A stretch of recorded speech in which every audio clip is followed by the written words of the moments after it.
玄武导弹呢，被现在的韩国称为最强导弹，也叫怪兽导弹，因为它配置很特殊。 최초로 공개된 세계 최강의 벙커버스터 현무5, 총 중량 36톤에 탄두 중량만 9톤인 괴물 미사일의 등장에 전 세계가 주목하고 있는데요. 특히 최근엔 현무6의 개발 완료로 보여지는 시뮬레이션 결과까지 나와 화제가 되고 있습니다. 이런 상황을 두고 각기 다르게 해석하고 있는 동북아 북중 러일의 반응도 심상치 않은데요. 그럼 오늘 그 내용 한번 빠르게 살펴보겠습니다. Let's get it! 지난 3일 러시아 매체 군사정보원에서는 현무5의 소식을 다루면서 그동안의 현무 미사일과 달리 이번 현무5 미사일의 주된 목적은 북한이 아닌 중국의 지도부를 타격하는 데 있다라고 했습니다. 자세한 내용은 다음과 같은데요. 현무5 미사일은 독특하게도 탑재 중량을 줄이면 즉시 중거리 및 장거리 미사일로 변한다. 정보에 따르면 약 1000kg의 탑재량으로 미사일의 사거리는 5000km를 넘는 것으로 알려졌다. 그리고 대륙간 탄도 미사일은 5500km 이상부터 시작한다. 즉 2000에서 3000kg의 탄두 중량으로 중국의 대부분을 쉽게 커버할 수 있다는 것을 의미한다. 따라서 북한을 위한 공식적인 대형 벙커버스터라는 현무5는 사실 중국을 또 다른 방향에서 커버하는 비미국계 강력한 중거리 미사일이면서 아주 우아한 방식을 사용한 공식적인 위장일 뿐이다. 이것이 미국이 한국 미사일 기술 제한을 해제한 주요한 이유이다. 서울은 새로운 장거리 무기를 배치하면서 단거리라고 발표했다. 그러나 오히려 북한에 대한 억지력보다는 중국에 대한 억지력의 모든 것이 바뀐 현재다 라고 하였죠. 러시아 매체 반응 이후 중국 네티즌들은 난리가 났는데요. 중국 매체 바이두에서는 저 크기의 미사일이 어떻게 단거리 탄도 미사일이냐, 둥펑 31과 동일한데 단거리라고, 야 누가 봐도 중국을 겨냥한 미사일이다. 일반적인 핵탄두의 중량은 1톤 미만인데 그렇다면 핵탄두를 실은 현무5는 중국 전역을 커버할 수 있다는 거네 라고 하였죠. 이에 중국 군사 매체들 역시 1년 전과 비교해서 태도가 상당히 달라졌습니다. 지난해까지만 해도 현무의 사거리가 최소 탄도 중량의 1500km가 최대일 것이라며 중국 전역은 사거리에 포함되지 않음을 은근히 시사했던 중국 전문가들이었는데요. 그러나 국군의 날에 실물이 공개된 이후 중국 ICBM 둥펑 31과 유사한 크기의 사거리 5000km를 인정할 수밖에 없었습니다. 그러면서도 러시아의 분석과 달리 중국의 피해가 가진 않고 오히려 러시아에 악영향을 끼칠 것이란 보도를 내었죠. 号称韩国最强导弹的玄武5型弹道导弹近日亮相，来看短片。 10月1号，韩国在京畿道城南市首尔机场举行建军76周年纪念活动，超5000名军人和300多件军事装备参加。俄媒注意到，韩国首次全体系展示了其玄武系列弹道导弹，而最为外界关注的，则要数首次露面的玄武5弹道导弹。韩国媒体则将玄武5称为韩国的最强导弹。据悉，这型导弹的战斗部达8吨，可打击地下掩体，是韩国型3轴体系中大规模惩罚报复作战计划的核心手段。韩媒表示，玄武5虽属于短程弹道导弹，但只要减轻弹头重量，就能够发挥中远程弹道导弹的性能。杜先生，那我们看到韩国对外展示的玄武5型弹道导弹，那这具体是一型怎样的装备呢？以前的玄武呢，都在韩国的宣传词汇中并没有露出这个庐山真面目。这次阅兵式展示了它的外形，叫9轴，密闭发射，而且运输、机动、发射一体化，显示了超强的这个机动能力和打击能力。玄武导弹呢，被现在的韩国称为最强导弹，也叫怪兽导弹，因为它配置很特殊。如果能够携带这个8到9吨战斗部，它可以射程达到这个800-900公里。如果把战斗部降到1到2吨，可以达到3000、4000甚至5000的射程，也说明呢，它通过战斗部配重的大小调整，可以让射程出现大的变化。所以这种弹性射程，包括弹性载荷，对于这款导弹应该是一种多用途的表态。那如果近距离对目标进行打击，按他的说法，对地下目标有很强的打击能力。像8、9吨的有效载荷，如果真的采取绥靖战斗部或者其他的钻地战斗部，那么地下设施，包括它所宣称的核设施，将是攻击重点，指挥设施也会打击目标。那如果需要打击更远的位置，特别是对俄罗斯远东方向以及其他大国的核心位置构成伤害，那么4000公里半径也足以让这枚导弹产生战略威慑效果。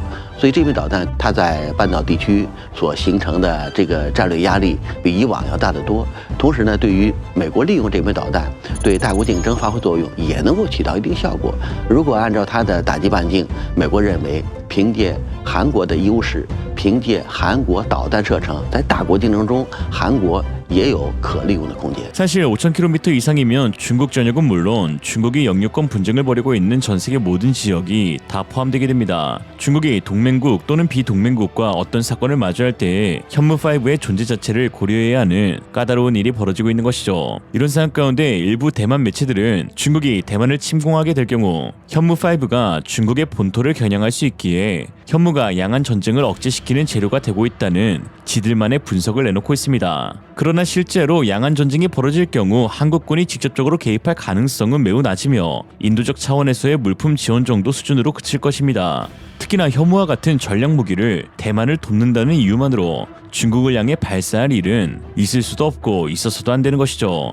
중국과 한국이 또는 북한과 한국이 직접적으로 전쟁을 벌이지 않는 상황에서 대만이 뭐라고 전략 무기를 함부로 사용했다가는 한국군의 크나큰 안보 공백 우려가 발생할 수 있습니다. 이처럼 대만 매체들의 지들 입맛대로의 분석은 특히 한국을 상대로 비일비재하게 이루어지고 있는데요. 세상이 자기 중심으로 돌아간다고 생각하는 건지 도대체 왜 그러는지 모르겠습니다. 최근 대만 최대 언론 매체인 중천신문의 군사외교 채널 글로벌 비전에서는 현무5에 대해 분석하는 시간을 가졌는데요. 여기서도 자기 자신들만의 희한한 시각을 내비쳤습니다. 첫 번째로 한국이 현무와 같은 첨단 무기를 개발할 수 있는 기술력의 근간은 바로 대만 엔지니어들이 전수해준 기술 덕분이라는 것. 그리고 두 번째는 대만 일각에서 한국을 따라 군사력을 강화해야 한다고 하는데 이는 잘못된 생각이며 한국을 보면 알 수 있듯 아무리 많은 돈을 쏟아붓더라도 결국은 한계가 있다는 사실을 알 수 있는데 국제 갈등은 외교적 수단으로 풀어야지 국산 무기를 많이 개발한다고 해서 안보를 지킬 수 있는 것이 아니라는 독특한 생각을 실제로 하고 있습니다.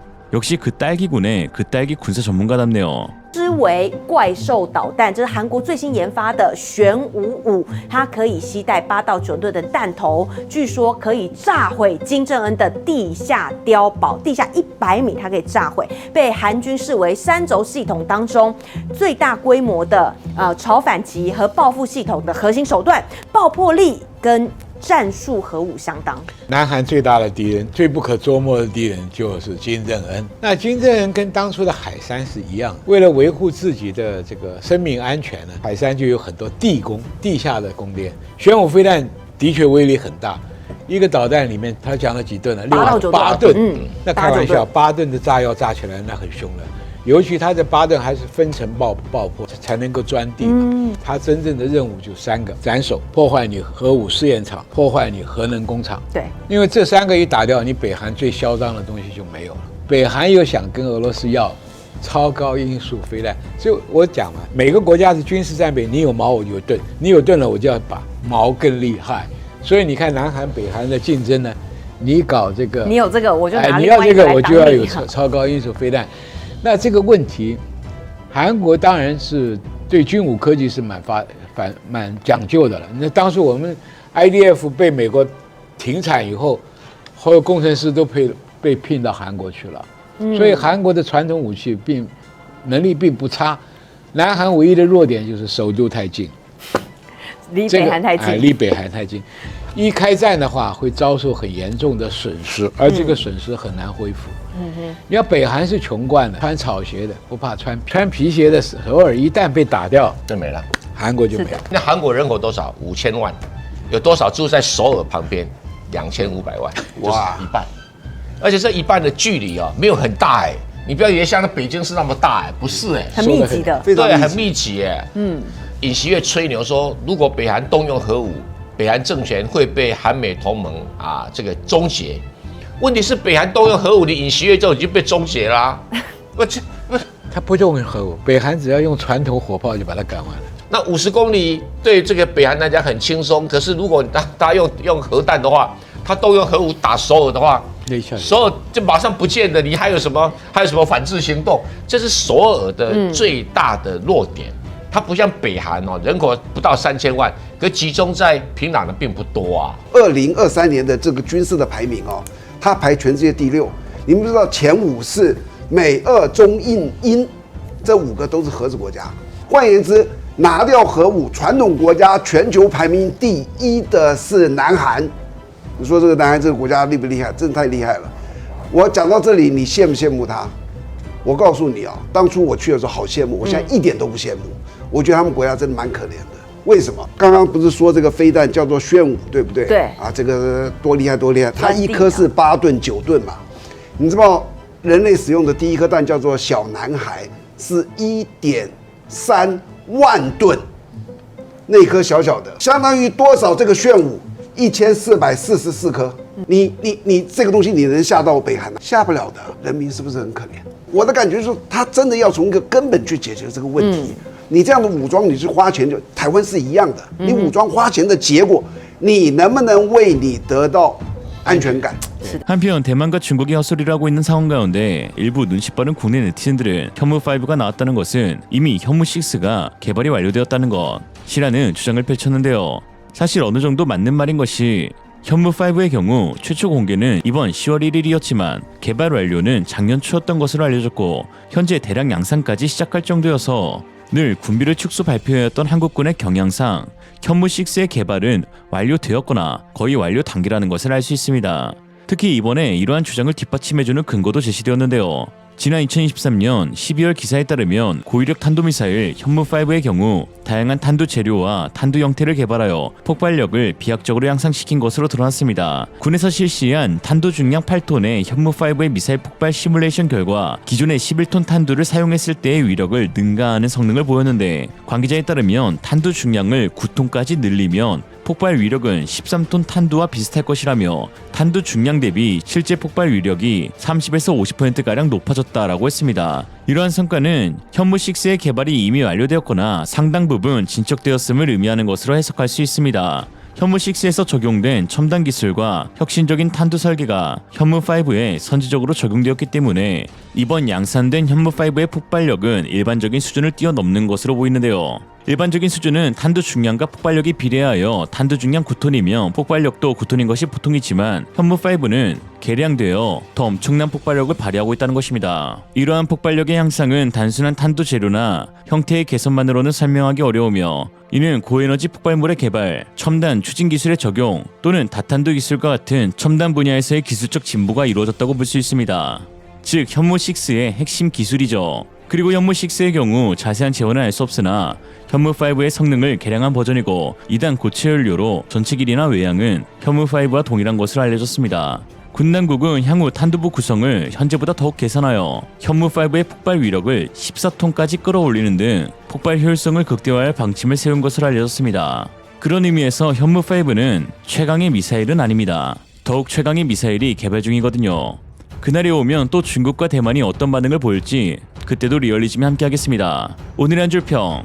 현무 같은 미사일 필요 없다는 국가의 특징. 현무 같은 미사일 자체가 없다. 세계 최고의 탄도미사일 현무5의 숨은 반전에 폄하했던 전문가들 경악하다. 지난 10월 1일 서울공항에서 열린 제76주년 국군의 날 기념 행사에서 북한의 핵과 미사일을 상대로 한 한국형 삼축체계 무기들이 대거 선보였습니다. 한국형 삼축체계는 킬체인과 한국형 미사일 방어, KAMD, 그리고 대량 응징보보, KMPR로 구성되어 있는데요. 이 가운데 가장 눈길을 끈 것은 괴물 미사일이란 별칭을 지닌 현무5였습니다. 현무5가 괴물로 불리는 이유는 무지막지한 탄두 중량 때문입니다. 보통 많은 국가에서 사용하는 탄도미사일의 평균 탄두 무게는 1톤 정도이고 북한이 지난 7월에 공개한 화성포 11의 경우 현재 북한이 보유한 미사일 중 최대 중량인 4.5톤이었습니다. 그러나 현무5는 2배에 달하는 9톤이며 북한 전 지역의 초정밀 초고위력 타격이 가능하죠. 특히 탄두부를 구성하는 폭발 물질 소재 개선을 통해 실제 폭발력은 탄두 중량을 크게 웃도는 11톤이 넘도록 설계하였고 추후 개량을 통해 14톤의 파괴력까지 끌어올릴 계획입니다. 현무의 실물이 처음으로 공개되어 많은 관심을 받자 실제 현무의 성능에 대한 억측들이 쏟아져 나오고 있습니다. 어디서는 현무5가 핵폭탄급 위력을 가진 미사일이라고, 다른 곳에서는 가장 약한 핵에도 결코 미치지 못하는 수준의 미사일이라고 합니다. 그렇다면 과연 현무5의 실제 위력은 어느 정도일까요? 정말로 핵과 비교도 되지 않는 저급한 수준의 미사일로 한국군은 쓸데없는 돈 낭비를 한 것일까요? 브루스 벤의 랜드연구소 선임연구원은 미국의 표준 핵무기는 대략 미국이 2차 세계대전 때 일본에 사용한 10에서 20킬로톤 정도의 위력이라며 8톤인 현무5는 훨씬 위력이 작아 폭발력은 핵무기보다 1000배 정도 낮은 수준이라고 평가했습니다. 그러면서 폭발력을 논할 때는 그 효과가 미치는 거리를 기준으로 보는데 현무5의 폭발력이 전술 핵무기의 약 1000분의 1 수준임을 고려하면 그 영향 반경은 핵무기보다 8배에서 10배 작은 범위에 그칠 것이라고 설명했습니다. 사실 이는 당연한 것입니다. 현무5는 벙커버스터로 개발되었기 때문에 목표를 정밀 타격하는 데 초점이 맞춰져 있지 넓은 살상 반경을 지니는 것이 주된 목표인 무기가 아닙니다. 폭발력이나 파괴력이 영향을 미치는 거리가 기준이 된다면 현무5는 당연히 핵폭탄에 비할 바 못 되는 것이죠. 그러나 핵폭탄이 터졌을 때와 맞먹는 지하 관통 능력과 시설 파괴력을 지녔다면 이는 목표 대상이 되는 타겟 세기만큼은 핵폭탄만큼 무서운 무기가 바로 현무5입니다. 즉 김정은에게만큼은 현무5 한 발 한 발이 핵만큼 무서운 존재인 것이죠. 수십만 발을 보유해도 결코 제지받지 않는 핵급 미사일로서 말이죠. 벙커버스터인 현무5에게 있어 파괴력보다 더욱 중요한 성능 기준이 되는 것이 바로 CEP 능력입니다. 원형 공산오차라고 하는데요. 미사일이나 폭탄의 명중 정도를 나타내는 용어로 통상의 미사일에 대해서는 별로 사용되지 않고 주로 탄도미사일이나 유도폭탄에 대해서 사용되는데 폭탄 등이 투하되었을 경우 그 중에 반수가 명중하는 원의 반경을 가리킵니다. 그리고 현무5의 CEP는 중량, 추력이 동급인 체계에서 결코 비교할 만한 대상이 없는 명실상부 세계 최고 수준입니다. 2022 국정감사 국방위 국방부 종합감사에서 알려진 현무5의 CEP는 고작 4m에 불과하였습니다. 4m 이내 정확도가 높고 2021년 9월 제주 남방에 착탄시키는 방식으로 진행된 테스트에서 현무5의 CEP는 4m를 기록했는데요. 이는 현무5의 3차원 레이더 지역 유도 방식을 복합적으로 탑재해 GPS 재밍을 받더라도 입력된 정보와 실제 지상의 지형 지물을 대조 탐색하면서 목표물을 초정밀 타격하는 능력을 갖추고 있기 때문입니다. 또한 첨단 속도 감속 로켓과 측추력기를 통해 최종 단계에서 탄도의 속도와 방향을 미세하게 조정할 수 있으며 또한 목표물을 직접 탐지하고 추적할 수 있는 높은 해상도의 M밴드 시커를 사용하고 있습니다.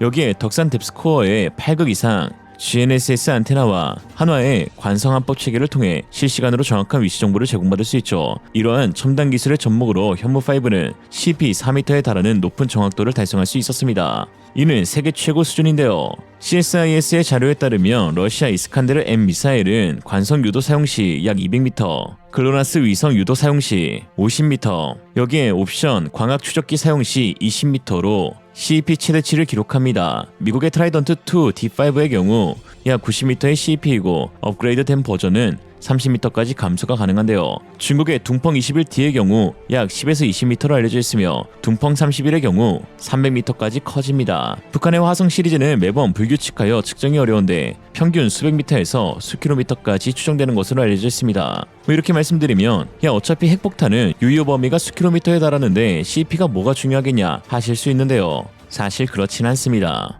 해외 논문 서적에 따르면 CEP를 절반으로 줄이는 것은 핵탄두 수를 4배, 탄두 위력을 8배 늘리는 것과 동일한 격파 확률을 제공한다고 하는데요. 이는 미사일의 정확도 향상이 전투 효율을 극대화하는 데 얼마나 중요한지 보여줍니다. 논문에서는 핵미사일의 CEP는 단순한 숫자가 아니라 전략적 우위를 결정짓는 핵심 요소라고 표현하기도 하죠. 바로 이 CEP의 위력이 드러난 사건이 최근 있었습니다. 바로 이스라엘식 연속 착탄이었죠. 연속 착탄이란 동일한 목표 지점 또는 근접한 위치에 다수의 탄약을 연속적으로 투하하여 누적적인 파괴 효과를 얻는 전술인데요. 시간 간격을 최소화하여 적의 대응 시간을 줄이고 방어 체계를 무력화시킬 수 있는 공격 방법입니다. 최근 이스라엘이 헤즈볼라를 상대로 100여 발의 벙커버스터를 연속 착탄하여 헤즈볼라 지도자 대부분을 제거하는 데 성공하였죠. 현무5 미사일은 4m에 불과한 CEP로 세계 최고 수준의 정확도를 자랑하는데 이로써 같은 타겟을 정확하게 몇 번이고 맞추는 연속 착탄이 가능하다는 것을 의미하며 이는 효과와 파괴력을 수배에서 수십 배까지 늘려줄 수 있다는 것을 의미합니다.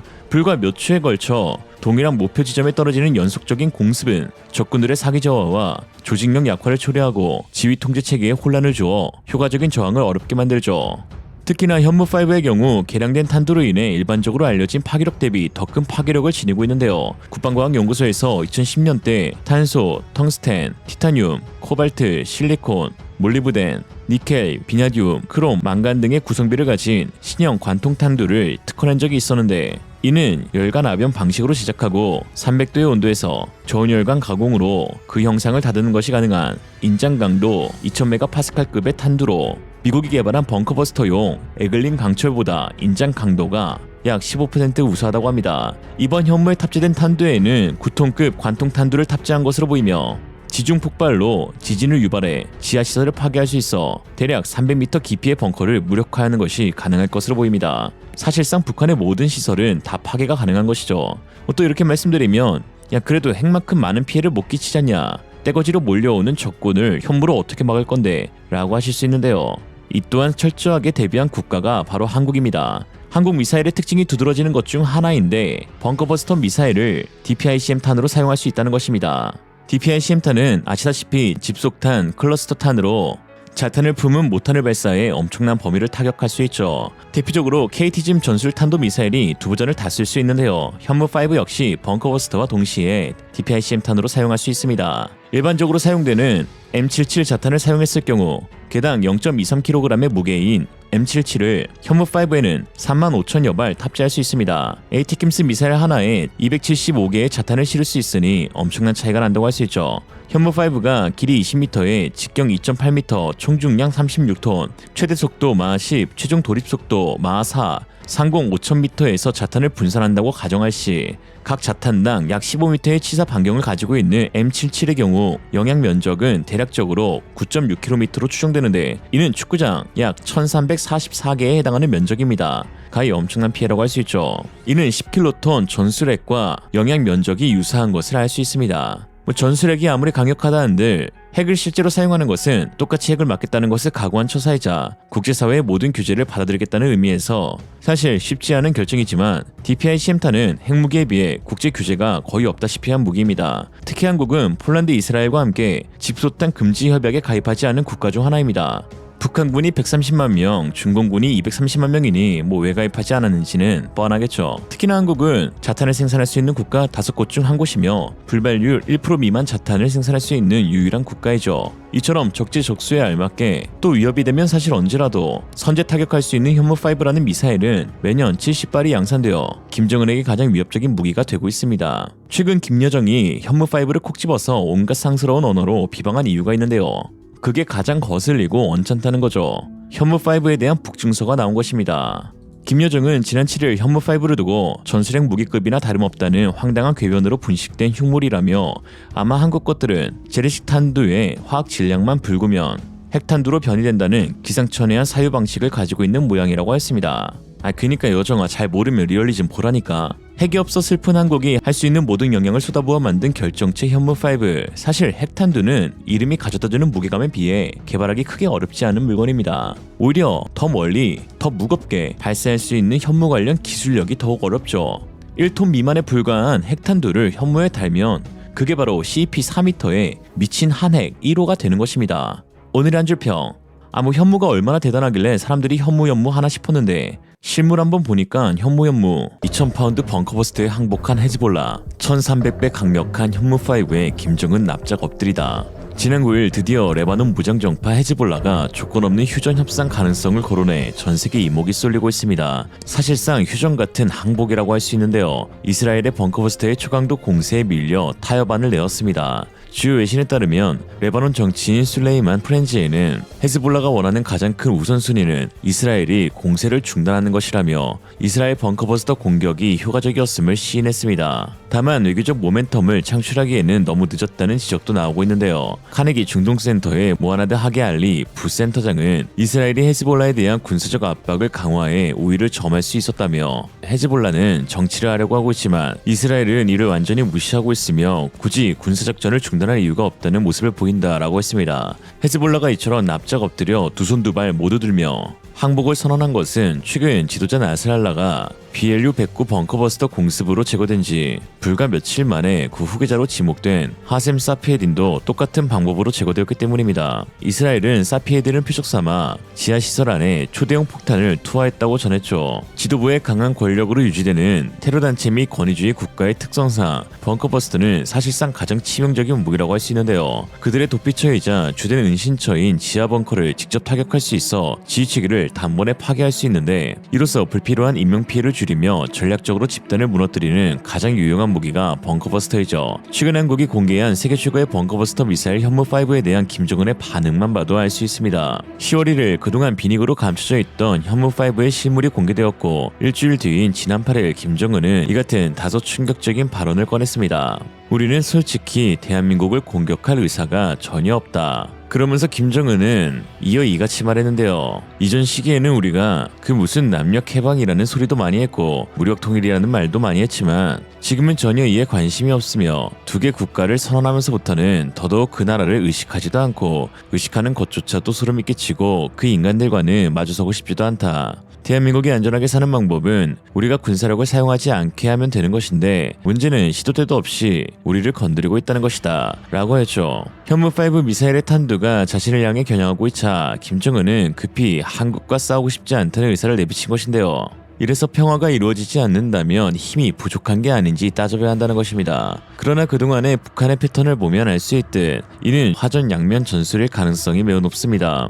화전 양면 전술은 앞에서는 평화를 이야기하면서 동시에 뒤에서는 전쟁을 준비하는 아주 전통적인 전술로 1960년대부터 이어져 온 것인데요. 1960년대 북괴는 고려 연방제 통일제의 이후 김신조 무장공비, 울진 삼청 무장공비를 처분했고 1970년대 북괴는 7.4 남북 공동성명 이후 땅굴 굴착을 시작하고 8.18에는 판문점 도끼 만행을 일으켰으며 1980년대 북괴는 3자 회담 제2후에 아웅산 폭탄 테러라고 민족 단합 5개양 발표 다음 날에 칼 858기를 폭파시킨 데다가 1990년대 북괴는 현대 소대 방북과 차관급 회담 제2 직후에 동해의 잠수정을 침투시키다가 좌초시켰고 2000년대 북괴는 남북 정상회담도 하고 평화 무드가 한창일 때 월드컵 꼴 보기 싫다고 연평해전을 일으켰습니다. 절대 믿어서도 믿을 수도 없는 것이 바로 북한이죠. 3대에 걸쳐 온탕과 냉탕을 오고가는 북한은 기본적으로 겉으로는 평화를 이야기하는 것 같지만 속으로는 전쟁을 준비하는 화전 양면 전술을 사용합니다. 오물풍선을 보내며 야 우리는 한국을 의식하지도 않고 마주하고 싶지도 않으며 공격하고 싶지도 않다 이러고 있죠. 어처구니가 없습니다. 최근 김정은의 이러한 발언은 현무5의 개발과 맞물려 이루어진 것인데요. 도대체 현무5가 북한에 끼치는 영향이 무엇이길래 저러는 것일까요? 군사 전문가들은 한국과 북한이 유사시 김정은을 직접적으로 타격하여 끝내는 무기는 바로 현무라면서 심지어 한국이 추후 핵을 보유하게 되더라도 핵으로서 전쟁을 끝내는 것이 아닌 현무가 김정은의 지하 대피시설을 파괴함으로써 전쟁이 끝난다고 주장하였습니다. 즉 한국이 핵을 보유하게 되면 단순히 핵을 가졌으니 이제 북한의 핵을 사용할 수 있다는 것이 아니라 오히려 핵을 억제력의 도구로 활용해 재래식 무기를 더 자유롭게 사용할 수 있다는 관점에서 분석할 필요가 있습니다. 핵은 보유할 수는 있지만 사용할 수는 없는 무기입니다. 국가 간의 핵전쟁은 종말전과 다름없으며 이는 곧 세계적인 재앙으로 이어질 수 있습니다. 그냥 말 그대로 너 죽고 나 죽자 할 때만 쓸 수 있는 것이죠. 따라서 핵을 보유한 국가들은 실제로 이를 사용하는 것보다 보유 자체로 상대국을 억제하는 핵 억제력에 주목합니다. 분명한 것은 핵은 핵으로만 억제할 수 있다는 것입니다. 이 점에서 한국이 핵을 보유하게 되면 북한에 대한 핵 사용이 아니라 북한이 한국의 핵을 사용하는 것을 억제하는 역할을 할 수 있다는 것이죠. 지금도 북한은 핵무기를 통해 한국과 미국을 압박하고 있으며 한국은 핵이 없는 상황에서 북한의 이러한 압박에 취약한 상태입니다. 북한이 핵을 가지고 있다는 사실만으로도 한국은 북한에 대해 군사적 대응을 하는데 상당한 제약을 받을 수밖에 없는데요. 예를 들어 한국이 북한의 도발에 대해 현무5와 같은 재래식 미사일을 공격을 가하려 해도 북한이 보복으로 핵을 사용할 가능성이 존재하기 때문에 쉽게 결단을 내리지 못할 수 있습니다. 이에 일부 네티즌들은 야 현무가 있으면 뭐하냐, 솔직히 북핵 한 방이 현무 1000발과 동일한데 라고 하기도 하죠. 맞는 말입니다. 그러나 한국이 만약 핵을 보유하게 된다면 상황은 완전히 달라지게 됩니다. 북한이 핵으로 보복할 경우 한국 역시 핵으로 대응할 수 있다는 두려움이 북한을 억제하게 되는데 이로 인해 북한은 핵을 사용할 수 없는 상황에 놓이게 되며 결과적으로는 한국은 재래식 무기인 현무5와 같은 무기들을 보다 자유롭게 사용할 수 있는 전략적 이점을 얻게 되는 것이죠. 한국의 현무5 미사일은 매우 정밀하고 강력한 재래식 무기 체계로 북한의 주요 군사기지나 지도부의 도피처를 타격할 수 있는 능력을 보유하고 있습니다. 헤즈볼라 지도부를 모두 제거한 BLU-109 폭탄 위력의 약 1307배에 달한다고 보시면 됩니다. 하지만 이러한 재래식 무기를 사용하는 데 있어 가장 큰 장애물은 바로 북한의 핵보복 가능성이겠죠. 이때 한국의 핵보유는 북한이 핵보복을 감행하는 것을 억제하는 역할을 하며 이를 통해 궁극적으로 한국은 북한에 대한 재래식 공격을 자유롭게 할 수 있는 여건을 마련하게 됩니다.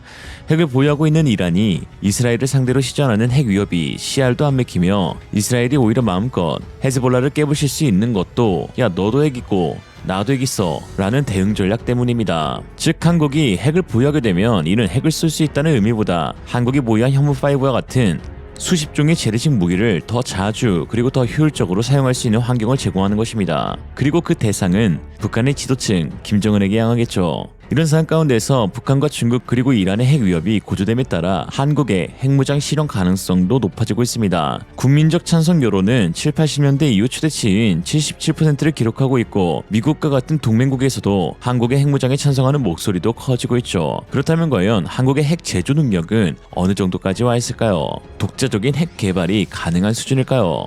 결론만 말씀드리면 맘먹기에 따라 몇 개월 안에 현무5의 핵탄두를 장착할 수 있는 수준입니다. 이미 24년 전 무기급 우라늄 농축에 성공한 한국이기 때문이죠. 앞서 2000년 원자력 연구소 레이저 연구팀은 특수 금속에 이어 우라늄 농축을 실험했습니다. 첫 실험에서는 농축도가 12%였지만 추가 실험에서 농축도가 77에서 90%로 올라 무기급 수준에 달성했는데요. 당시 농축 우라늄의 양은 0.2g에 지나지 않았지만 완벽하게 성공했다는 데 의의가 있습니다. 24년 전의 말이죠. 즉 시간과 지원만 확보하면 핵무기를 양산할 수 있다는 뜻이며 또한 당시 실험 장비는 우리 기술로 직접 제작한 것이어서 이 역시 우라늄 농축 성공에 버금가는 성과였습니다. 아쉽게도 IAEA의 제재로 인해 당시 실험 장비는 모두 해치되었지만 그래도 기술과 자료는 여전히 남아있습니다. 결론적으로 말하자면 우리나라는 단기간에 핵무장을 할 수 있는 기술적, 재정적 역량이 차고 넘치는 국가입니다. 특히 레이저 우라늄 농축 기술은 세계가 괄목할 경제였습니다. 국내에 있는 사용 후 핵연료에는 전 세계 최대량의 플루토늄이 있으며 순도를 높인다면 핵무기로도 충분히 사용이 가능하죠.